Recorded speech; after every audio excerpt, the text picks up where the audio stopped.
ومن يضلله فلا هادي له وأشهد أن لا إله إلا الله وحده لا شريك له وأشهد أن محمدا عبده ورسوله أما بعد فإن خير الحديث كتاب الله وخير الهدي هدي محمد صلى الله تعالى عليه وسلم وشر الأمور محدثاتها وكل محدثة بدعة وكل بدعة ضلالة وكل ضلالة في النار قال الله تبارك وتعالى في كلامه المجيد والفرقان الحميد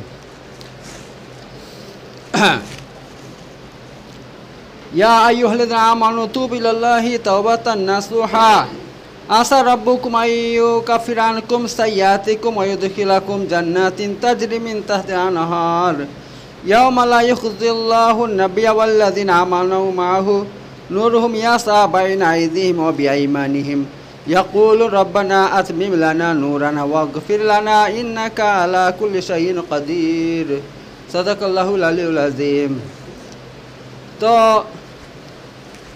আল্লাহ তাবারক তাআলা বিশাল দয়ালু বিশাল মেহেরবান তিনি বান্দাদেরকে ক্ষমা করতে ভালোবাসেন শুধু আল্লাহ তাআলা উসিলা খুঁজে মানে বাহানা খুঁজে বেড়ায় বিভিন্ন বাহানা দিয়ে আল্লাহ তাআলা মানুষকে মাফ করে দেন ছোট ছোট কারণে আল্লাহ মানুষকে মাফ করে দেন ছোট ছোট কারণে আল্লাহ মাফ করে দেন এই জন্য আল্লাহ তাবারক তাআলা দুনিয়াতে যত প্রকারের মানুষ আছে চাই নবী হোক মুসলমান হোক কাফের হোক ইহুদি হোক খ্রিস্টান হোক সবাইকে আল্লাহ তাআলা খালি বলছেন যে তোমরা খালি তওবা করো আমার কাছে তওবা করো ইস্তেগফার করো আমি তোমাদেরকে ক্ষমা করে দেব এবার দেখেন মানুষ দুই রকমের ভুল করে পাপ করে দুই প্রকারের এক হচ্ছে জেনে শুনে সে জানে এটা পাপের কাজ এটা করলে গুনাহ হবে আল্লাহ নারাজ হয়ে যাবে অসন্তুষ্ট হয়ে যাবে তারপরে মানুষ কি করে জেনে শুনে সে পাপটা করে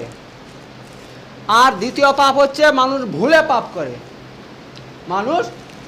পাপ করে সে জানে না এই কাজটা করলে একটা অঘটন ঘটে যাবে ধরুন কেউ ঝগড়া লেগেছে আপনি সেখানে গেলেন থামানোর জন্য গিয়েছেন এবার কথা শুনছে না আপনি জোরে একটা মেরে দিলেন থাপ্পড় সে বেচারা হঠাৎ করে পড়ে মরে গেল তাহলে এটা কী হয়েছিল ভুলে হয়ে গেছে এটা আপনার তো মানুষ যেভাবে পাপ করুক চাই জেনে করুক না জেনে করুক ভুলে করুক আল্লাহ বলছে ক্ষমা চাও আমি তোমাদের ক্ষমা মাফ করে দেব সকল প্রকার পাপ আমি মাফ করে দেব তোমরা জেনে করলে সেটা মাফ করে দেব তোমরা যদি না জেনে করো সেটাও আমি মাফ করে দেব যেমনভাবে দেখেন আমাদের নবী হযরত আদম আলাইহিস সালাম সর্বপ্রথম মানুষ আল্লাহ তিনাকে সৃষ্টি করছেন কোথায় দুনিয়াতে নয় জান্নাতে সৃষ্টি করছেন দুনিয়া থেকে মাটি নিয়ে ফেরেশতাদের মাধ্যমে তিনাকে সৃষ্টি করা হয়েছে জান্নাতের মধ্যে তো তিনাকে সৃষ্টি করলেন তারপর তিনার স্ত্রীকে তৈরি করা হইলো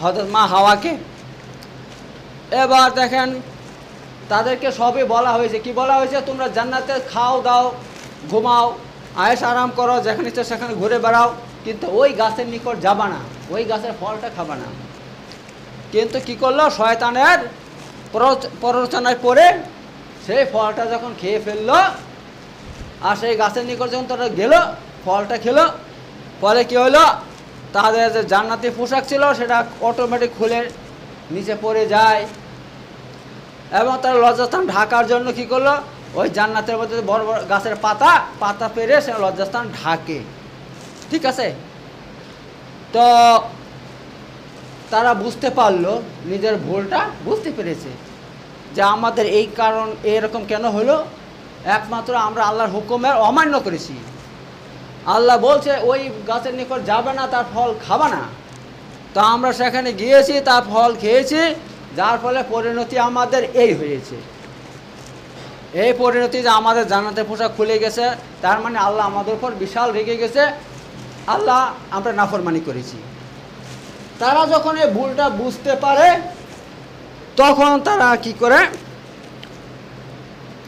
তারা আল্লাহর নিকট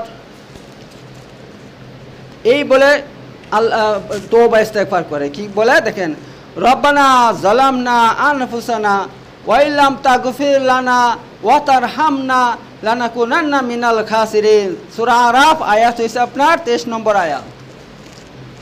তো এখানে কি বলে তারা, রব্বানা যালামনা আনফুসানা, হে আমাদের প্রতিপালক আমরা আমাদের উপর জুলুম করেছি অর্থাৎ তুমি যে আমাদের হুকুম দিয়েছো ওই গাছের নিকট যেও না, ফল খেও না, তো আমরা গিয়েছি ফল খেয়েছি, যার ফলে আমরা আপনার হুকুমে অমান্য করেছি, আপনার হুকুম অমান্য করেছি। তো এত বড় আমাদের উপরে জুলুম, এত বড় জুলুম করেছি, এখন আপনি আমাদেরকে যে কোনো শাস্তি দিতে পারেন, যে কোনো শাস্তি দিতে পারেন, যেহেতু আমরা পাপ করে ফেলছি। এত ওয়াইলাম তাগফির লানা, যদি আপনি আমাদেরকে ক্ষমা না করেন, হে আল্লাহ তাআলা যদি আপনি আমাদেরকে ক্ষমা না করেন, ওয়া তারহামনা, আর যদি আমাদের উপর রহম দয়া না করেন, লানাকুনান্না মিনাল খাসিরিন, তাহলে আমরা অবশ্যই ক্ষতিগ্রস্তদের মধ্যে হয়ে যাব। অর্থাৎ আমরা যে কোনো শাস্তি আমাদের উপরে চলে আসতে পারে, হয় জাহান্নামের আযাব আসতে পারে, যে কিছু হয়ে যেতে পারে। এত আপনি আমাদের দয়া করেন, আমাদেরকে ক্ষমা করে দেন। যখন এভাবে ক্ষমা চাইল তারা, আল্লাহ তাআলা কি করলেন, এই কথার ভিত্তিতে ক্ষমা করে দিলেন। দেখলেন, তারা কিন্তু বেশি কিছু করে নাই, শুধু এই কথাগুলো বলছিল আল্লাহর সামনে যে আল্লাহ আমরা নিজের উপর জুলুম অত্যাচার করছি, আপনার হুকুম অমান্য করে, অথবা আপনি আমাদেরকে ক্ষমা করে দেন আর আমাদের উপরে রহম করেন, দয়া করেন, যদি না করেন আমরা ক্ষতিগ্রস্তের অন্তর্ভুক্ত হয়ে যাব। এই কথা বলার পর সঙ্গে সঙ্গে আল্লাহ তাআলা তাদেরকে ক্ষমা করে দেয়। আল্লাহু আকবার।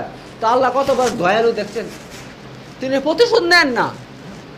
আর আমরা হলে কি করি, হ্যাঁ তুই আমাকে এ কথা বলছিস, আমরা সারা জীবন তার প্রতিশোধ নেই, সুযোগ পেলেই তাকে আমরা কষ্ট দেই দুনিয়ার মধ্যে, যে আর সারা জীবন মনে রাখি যে সে আমাকে এই কথার অমুক দিন বলেছিল।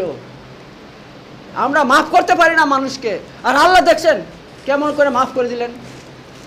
এমন একটা ভুল করেছে, আল্লাহর হুকুম সরাসরি অমান্য করেছে, আল্লাহ মানা করছে যে ওই গাছের নিকট যাবে না, তার ফল খাওয়া না।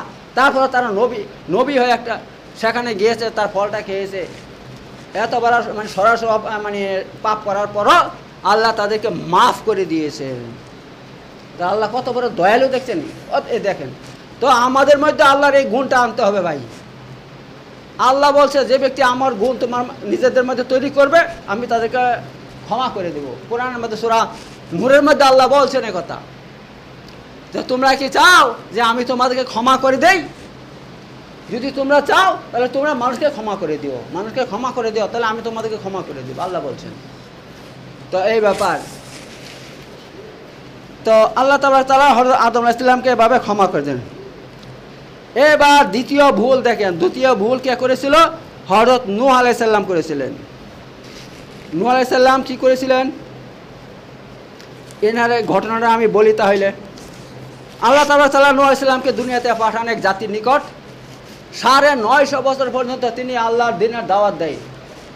তোমরা হে দুনিয়ার মানুষ, তোমরা এক আল্লাহকে মেনে নাও। তোমরা কি করো? এক আল্লাহকে মেনে নাও, আর এক আল্লাহকে মানো, আর আল্লাহর ইবাদত করো, তাহলে তোমরা কামিয়াব হয়ে যাবে দুনিয়া আখিরাতে। কারণ তখন ওই নবী হযরত নূহ আলাইহিস সালামের যুগের যত মানুষ ছিল না, সবাই এক একটা করে ঠাকুর বানিয়েছিল, আর তাদের এক একটা নাম দিয়েছিল। 4-5টা ঠাকুর ছিল, 4-5টা, বুঝতে পারছেন তো? এক এক জাতির কাছে এক একটা ঠাকুর তারা বানিয়ে সেইগুলো পূজা করত, বুঝতে পারছেন তো? ওই সমস্ত পূজা করত, আর তারা কাউকে মানত না, একমাত্র অন্ধবিশ্বাস, অন্ধ ভক্তি নিয়ে তারা এগুলোকে তার পূজা করত, তার ইবাদত করত। তখন আল্লাহ তাআলা নূহ আলাইহিস সালামকে পাঠিয়েছেন ওই জাতির নিকট, যে যাও ওদের কাছে আমার দ্বীনের দাওয়াত দাও, যে বলো এই সমস্ত যা তোমরা যা কিছু করছো সব ভুল করছো, একমাত্র আল্লাহ সে তোমাদের সৃষ্টিকর্তা, এক আল্লাহ তাআলা তোমাদের খাবার দেয়, আকাশ থেকে বৃষ্টি দেয় তোমাদেরকে, জমিনের মধ্যে খাবার তৈরি করে, আল্লাহ তাআলার হুকুমে সব কিছু হয়, ওদের হুকুমে কিছু হয় না, ওরা কিচ্ছু না, তোমরা ওদের ইবাদত করবে না, একমাত্র এক আল্লাহর ইবাদত করো। যখন এই দাওয়াত নূহ আলাইহিস সালাম দিলেন, তখন তারা কি করলো? নূহ আলাইহিস সালামকে পাথর মারতে লাগলো। এই পাথর দিয়ে মেরে পাথর ঢেকে দিত, তিনাকে একদম ঢেকে দিত, পাথর মেরে ঢেকে দিত। আকাশ থেকে হযরত জিবরাইল আলাইহিস সালাম আসতেন, এই সময় পাথর সরিয়ে তিনাকে বের করতেন। বের করার পর তিনি অসুস্থ হয়ে যেতেন, জিবরাইল আলাইহিস সালাম হাত বুলিয়ে দিত, আবার ঠিক হয়ে যেত, ব্যথা যন্ত্রণা সব ঠিক হয়ে যেত, বুঝতে পারছেন? তখন তিনি বলতেন, হে জিব্রাইল, আগামী সকাল আমার কি কাজ, আমার কাজ কি হবে?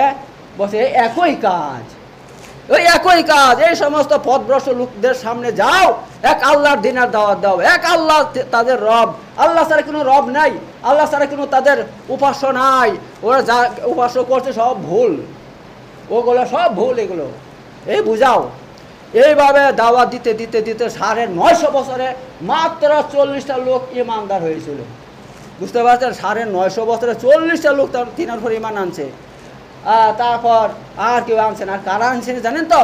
যারা খুব দুর্বল প্রকৃতির, খুব গরিব মানুষ, খুব মানে বুড়ো মানুষ, তারাই এনেছে। আর যারা খুব বড় লোক, ঠাটে বাটে থাকে, কুটিপতি মানুষ, আরাম আয়েসে থাকে, তারা তিনাকে একদম মানে নাই, একদম তিনাকে মানে নাই।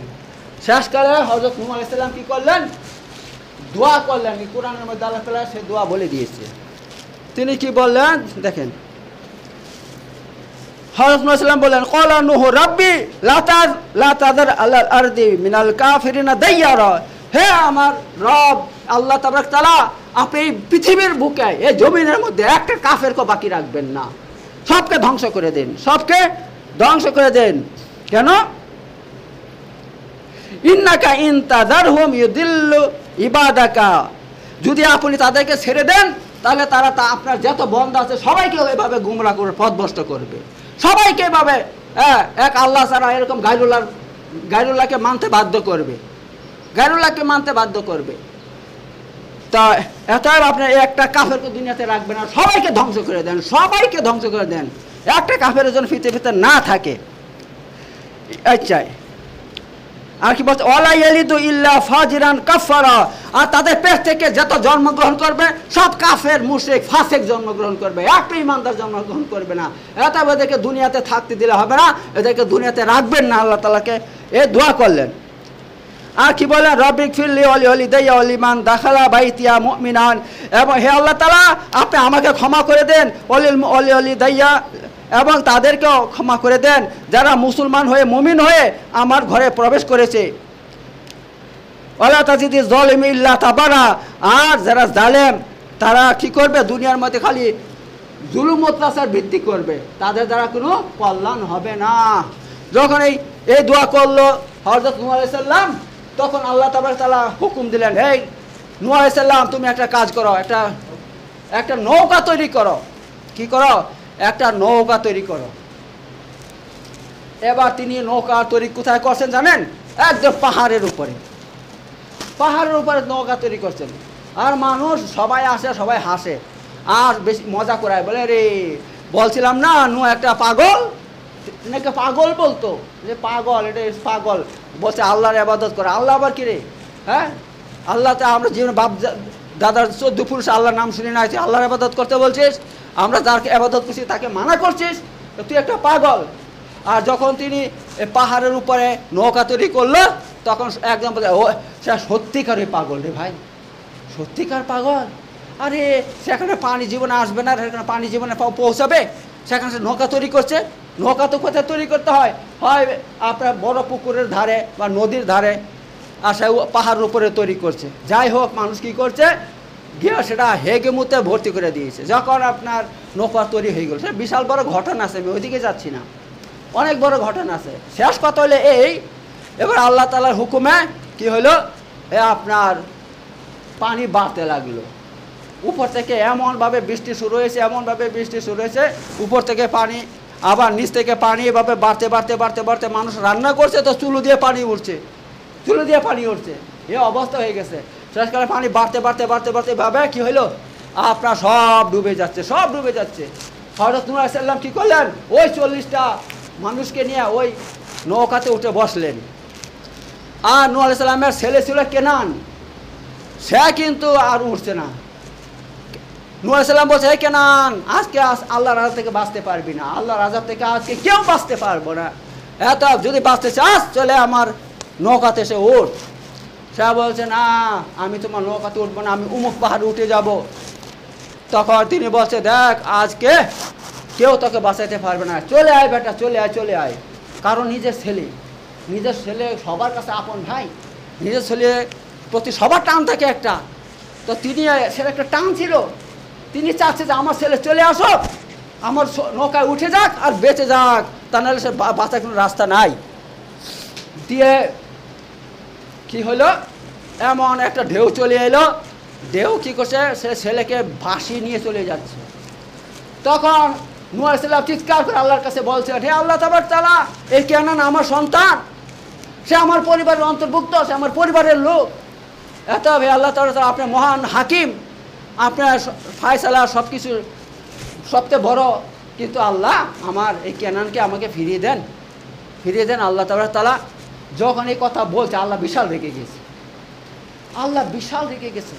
আল্লাহ বলছে, হে নূহ আলাইহিস সালাম, তুমি তো দোয়া করেছিলে যে একটা কাফেরকে রাখবেন না, সবাইকে আপনি ডুবিয়ে মেরে দেন, আর তোমার ছেলে তোমার উপর ঈমান নিয়ে আসে নাই, তোমাকে নবী মানে নাই, সে আমাকে আল্লাহ বলে রব মানে নাই, সে ওদের মতন ওই ভূতের ইবাদত করিত।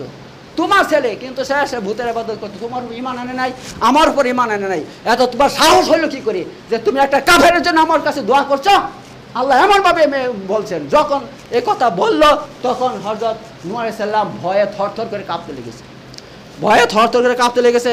আর কি বলছে দেখেন, তিনি কি বলছেন, তখন তিনি বলছেন,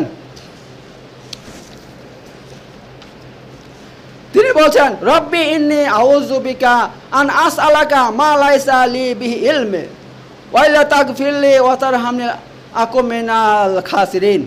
তিনি বলছেন, হে আমার প্রতিপালক আল্লাহ, আমি আপনার আশ্রয় কামনা করি আপনার রাগ থেকে।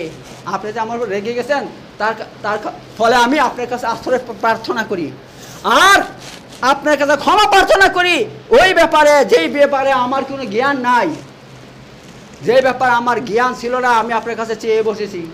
অর্থাৎ আপনার কোনো কাফেরকে আজকে ক্ষমা করবেন না, চাই সে আমার সন্তান হোক, চাই আমার সন্তান হোক, তাকে আপনি ক্ষমা করবেন না, সেটা আমার জানা ছিল না। আমি মনে করছি আমার সন্তান, হ্যাঁ কেন আমার সন্তান কাফের হোক, আমার সন্তান আপনি হয়তো আমার খাতিরে মাফ করে দেবেন, কিন্তু আজ আপনি কোনো কাফেরকে মাফ করবেন না, হ্যাঁ এটা আমার জানা ছিল না, তাই আপনার কাছে দোয়া করে ফেলছি আমার সন্তানের ব্যাপারে।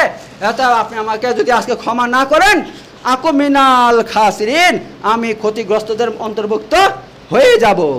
এটা সূরা হুদ আয়াত নম্বর 47, সূরা হুদের 47 নম্বর আয়াত আল্লাহ কথা বলছেন।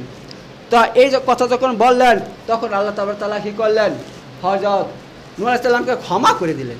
দেখলেন এই কথার ভিত্তিতে, এই ছোট ছোট একটা ইস্তেগফার, ছোট ছোট একটু ক্ষমা চেয়েছেন, তার ভিত্তিতে আল্লাহ কি করছেন, ক্ষমা করে দিচ্ছেন, ধার ধার করে ক্ষমা করে দিচ্ছেন, সবাইকে ক্ষমা করে দিচ্ছেন। তো এই ব্যাপার আল্লাহ তাআলা এরকম ক্ষমাকারী, ক্ষমাশীল আল্লাহ তাআলা। আল্লাহ নিকট যারা ক্ষমা চায়, আল্লাহ তাআলা তাদেরকে মাফ করে দেন। আল্লাহ তাআলা যেরকমভাবে বলছেন এখানে দেখেন, তিনি বলছেন, ওয়াতুবু ইলাল্লাহ জামিয়ান আইয়ুহাল মুমিনুন লাআল্লাকুম তুফলিহুন, এবং তোমরা আল্লাহর নিকট ক্ষমা চাও হে সমস্ত মুমিনেরা, লাআল্লাকুম তুফলিহুন, কেন? সম্ভবত আল্লাহ তোমাদেরকে কামিয়াব করে দিবেন। আল্লাহ তাআলা তোমাদেরকে কি করবেন, কামিয়াব করে দিবেন। এত দুনিয়া আখিরাতের কামিয়াবি যদি চাই আমরা, তাহলে আমরা কি করতে হবে, আমাদেরকে আল্লাহর কাছে আমাদের পাপের জন্য তওবা করতে হবে, ইস্তেগফার করতে হবে। তওবা ইস্তেগফার করলে আল্লাহ তাআলা আমাদেরকে দুনিয়াতে কামিয়াব করবেন আর আখিরাতে কামিয়াব করবেন। এ নিয়ে তো আমি পিছনে বিস্তারিত বললাম যে আল্লাহ তাআলা সূরা তাহরিমের 8 নম্বর আয়াতে বলছেন, কি বলছেন আল্লাহ তাআলা, ইয়া আইয়ুহাল্লাযীনা আমানু তুবু ইলাল্লাহি তাওবাতান নাসুহা, আচ্ছা, আসা রাব্বুকুম আইয়ুকাফির আনকুম সাইয়্যাতিকুম ওয়া ইউদখিলাকুম জান্নাতিন তাজরি মিন তাহতিহা আল-আনহার। আচ্ছা, এই আয়াতের মধ্যে আল্লাহ কি বলছেন, হে মুমিন ব্যক্তিরা, তোমরা আল্লাহর নিকট খাঁটি মনে তওবা করো। খাঁটি মনে তওবা করলে কি হবে, আল্লাহ বলছে 1 নম্বর হচ্ছে তোমাদের সমস্ত গুনাহগুলোকে আমি সমস্ত ধুয়ে মুছে সাফ করে দেবো, একটা পাপও তোমাদের থাকবে না। আর 2 নম্বর হচ্ছে ওই দেখিলকুম জান্নাতিন তাজরি মিন তাহতিহা আল-আনহার। আর 2 নম্বর ফায়দা হচ্ছে এই, তোমরা তওবা করলে খাঁটি মনে, তাহলে আমি তোমাদেরকে জান্নাতে প্রবেশ করিয়ে দিব, যে জান্নাতে নিচে দিয়ে নদী প্রবাহিত, দুধের নদী, মধুর নদী, কত রকমের নদী প্রবাহিত আছে। এভাবে এখানে আল্লাহ তাআলা 4টা গুণ বর্ণনা করছেন যারা খাঁটি মনে তওবা করে। তো এই ব্যাপার তওবার অসংখ্য ফজিলত আছে, অসংখ্য আছে, আপনার হাদিস আছে। এ নিয়ে আমি পর ইনশাল্লাহ আস্তে আস্তে সব বলবো এক এক করে। তো এই ব্যাপার। এবার এখানে একটা কথা বলে রাখি, এখানে একটা কথা বলি। দেখেন হযরত নূহ আলাইহিস সালাম তার সন্তানের জন্য কি করলেন, আল্লাহর কাছে দরখাস্ত করলেন যে আল্লাহ তাআলা এই আপদ বিপদ থেকে আমার সন্তানকে বাঁচিয়ে দাও, এই তুফান থেকে আমার সন্তানকে বাঁচিয়ে দাও আল্লাহ। তারপর আল্লাহ কি করলেন, তাকে ধমক দিলেন, ধমক দিলেন যে তোমার সন্তান হইতে পারে কিন্তু সে তোমার পরিবারের লোক নয়। আল্লাহ বলছে লাইসা মিন আহলিক, তোমার পরিবারের লোক নয় সে। কেন? এই জন্য যে সে, তুমি যেরকম এক আল্লাহকে মানো, সে আল্লাহকে মানে না, আল্লাহর উপর ঈমান তার নাই, আল্লাহর উপর ঈমান নাই, এই জন্য সে তোমার পরিবারের লোক হইতে পারে না সে। হ্যাঁ, তো ভাই পরিবারের লোক হইতে হলে শর্ত কি জানেন তো? আমি যেমন ঈমান নিয়ে এসেছি আমার ছেলেকে আমার ঈমানদার হইতে হবে। আপনি যেমন ঈমান আনছেন আল্লাহর উপরে, রসুলের উপরে, আখিরাতের উপরে, কিয়ামতের উপরে, জান্নাত জাহান্নামের উপরে, আপনার পরিবারের আপনার ছেলে সন্তানের সে একই ঈমানদার এক থাকতে হবে। যদি আপনার পরিবারের কেউ, আমার পরিবারের কেউ সেটা না মানে, তাহলে তার কখনো ঈমানদার যদি না হয় তার পরিবারের লোক হবে না, তার পরিবারের লোক হবে না। আজ কি বলবো আপনাদেরকে, অসংখ্য মুসলমানদের ছেলে সন্তান যারা স্কুল কলেজে পড়াশোনা করে, আমাদের ইন্ডিয়ার কথা বলছি না, অন্য দেশের বা ইন্ডিয়ারও আছে, কিন্তু ইন্ডিয়ার এমন ছেলে সন্তান আছে আলহামদুলিল্লাহ, এমন ছেলে সন্তানও আছে যারা স্কুল কলেজে পড়ে, অথচ তার ইসলামকে নিয়ে এতভাবে গবেষণা করে যে তারা একটা আলেম থেকে বেশি ইসলামকে জানে, ইসলামকে বেশি করে ফলো করে। আবার এমনও দেখা গেছে স্কুল কলেজে এমন ছেলে সন্তান পড়াশোনা করে তারা ইসলামকে নিয়ে মজা করায়, ইসলামকে মানে না। দেখেন আল্লাহ তাবারক তাআলা মানুষকে সৃষ্টি করছেন, আর মানুষকে যে জ্ঞান বুদ্ধি দিয়েছেন খুব অল্প দিয়েছেন। এই মহাবিশ্বের মধ্যে কত জগৎ আছে, কত এরকম পৃথিবীর মতন কত হাজার হাজার কোটি কোটি এরকম জগৎ আছে জানেন। তার মধ্যে পৃথিবী একটা জগৎ, এই জগতের মধ্যে আমরা মানুষ খুবই ছোট, আমাদের মস্তিষ্ক খুবই ছোট। আমাদের মস্তিষ্কের মধ্যে আল্লাহ এমন জ্ঞান দিয়েছেন যে আমরা ওই জ্ঞান দিয়ে সব কিছু বুঝতে পারবো না, আমাদের ক্ষমতা নাই আমাদের সব কিছু বোঝার। অতএব আল্লাহ তাআলা মহাবিশ্বের মধ্যে কত কিছু সৃষ্টি করছেন, আমরা তা নিয়ে গবেষণা করি, ছোট মস্তিষ্ক নিয়ে গবেষণা করি। এবার যেটা বুঝে আসছে সেটা তো বুঝতে পারছি যে আল্লাহ এটা এই জন্য সৃষ্টি করছেন, যেটা বুঝে আসছে না সেটা নিয়ে আমরা আল্লাহর পরে কী করি, আল্লাহর পরে আঙ্গুল উঠাই যে আল্লাহ এটা কেন করলো, ওইটা কেন করলো, সেটা কেন করলো। আরে বাবা, তোমার সেই জ্ঞান বুদ্ধি না, আল্লাহ দেয়নি, তুমি যতটুকু বুঝছো ততটুকু নিয়ে সীমিত থাকো, আর আল্লাহর পরে সর্বাবস্থায় আল্লাহর সামনে তুমি তোমার মাথাটা ঝুঁকিয়ে রাখো, আল্লাহর উপর আঙ্গুল তুলবে না, বেয়াদবি করবে না। কিন্তু তারা কি করে, যেটা বুঝতে পারে না সেটা নিয়ে আঙ্গুল তোলার মানুষের সামনে অপপ্রচার চালায়। এই দেখো কোরআনের মধ্যে আল্লাহ এই বলছে, এই দেখো আল্লাহ তাআলা এই হুকুম দিয়েছে, শেষ হুকুম দিয়েছে, এটা কিসের জন্য দিয়েছে, কিসের দরকার, এটা এই সেই যা তা বলে ইসলামের বিরোধিতা করে তারা কি হয়ে যায়, কাফের হয়ে যায়। ভাই নিজের অজান্তে কাফের হয়ে যাচ্ছে। এরকম অসংখ্য ছেলে সন্তান আছে, আর তারা অসংখ্য ইউটিউব চ্যানেল তৈরি করছে, তার মধ্যে ইসলাম বিরোধী ভিডিও দিয়ে যাচ্ছে। ঠিক আছে, তো সবগুলো মুসলমানদের ছেলে সন্তান। তো ওইগুলো কখনো আপনার পরিবারের লোক নয়, কখনো তাদের জন্য দোয়া করবেন না, তাদের কল্যাণ চাবেন না, তাদেরকে কোনো কিছু দিতে পারবেন না, একদম সব বঞ্চিত করতে হবে, সব থেকে টাকা পয়সা ধন দৌলত বাড়িঘর সব থেকে বঞ্চিত করতে হবে। যা ইসলামের বিরোধিতা করিস তাদের কিচ্ছু নাই, তাদেরকে কিচ্ছু দেওয়া হবে না। যদি আপনি তাদের পক্ষ নেন তাহলে নূহ আলাইহিস সালামের উপর যেমন আল্লাহ রেগে গেছিল তেমনি আপনার উপর আল্লাহ রেগে যাবে। যেমন নূহ আলাইহিস সালাম ক্ষমা যদি না চাইতো তিনার কি অবস্থা কি হইতো, তেমনি আপনি যদি ক্ষমা না চান আপনারও আখেরাত ধ্বংস হয়ে যাবে, এমন ছেলে সন্তানের জন্য এই ব্যাপার। তো আমাদের ছেলে সন্তানকে কী করব, আমরা সবসময় ইসলামী শিক্ষা দিব, সবসময় তাদেরকে ইসলামী শিক্ষা দিব, ইসলামী আল্লাহ এবং রসুলের হুকুম হাকাম তাদের সামনে রাখবো। বাচ্চা বয়স থেকে আপনি তাদেরকে যেমনভাবে তৈরি করবেন আপনার ছেলে সন্তান সেভাবে তৈরি হবে। তাদেরকে যদি আপনি ছেড়ে দেন আর বেলাগাম ঘুরে বেড়া যাইছে তাই করে বেড়াচ্ছে, ইসলামী শিক্ষা নাই, কিছু নাই, নামাজ নাই, রোজা নাই, তখন তারা বড় হয়ে ওইরকম বেয়াদব হয়ে যাবে, ইসলামের বিরুদ্ধে কথা বলবে। আর যদি বাচ্চা বয়স থেকে তো ইসলামী শিক্ষা দেন আলহামদুলিল্লাহ, তাহলে সে ইসলামী তার মনোভাব তৈরি হবে। তো আল্লাহ তাবারক তাআলা আমাদেরকে এভাবে তওবা ইস্তেগফার করার তৌফিক দান করুক। বারাকাল্লাহু ফিকুল আযীম ওয়া নাফা'না ওয়া ইয়াকুম বিযিকরিল হাকীম ইন্নাহু তাআলা জাওয়াদুন কারীমুন মালিকুন বাররুর রাউফুর রহিম।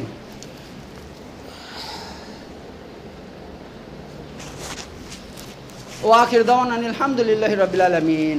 ইন্নাল্লাহা ইয়া'মুরু বিল আদলি ওয়াল ইহসান ওয়া ইতাযিল কুরবা ওয়া ইয়ানহা আনিল ফাহশাই ওয়াল মুনকারি ওয়াল বাগি ইয়াইযুকুম লাআল্লাকুম তাযাক্কারুন। ওয়াজকুরু আল্লাহ ইয়াযকুরকুম ওয়াশকুরু আলা নি'আমিহি ওয়া যিকরুল আকবার ওয়াল্লাহু ইয়া'লামু মা তাসনাউন। সাদাকাল্লাহুল আলিয়্যুল আযীম।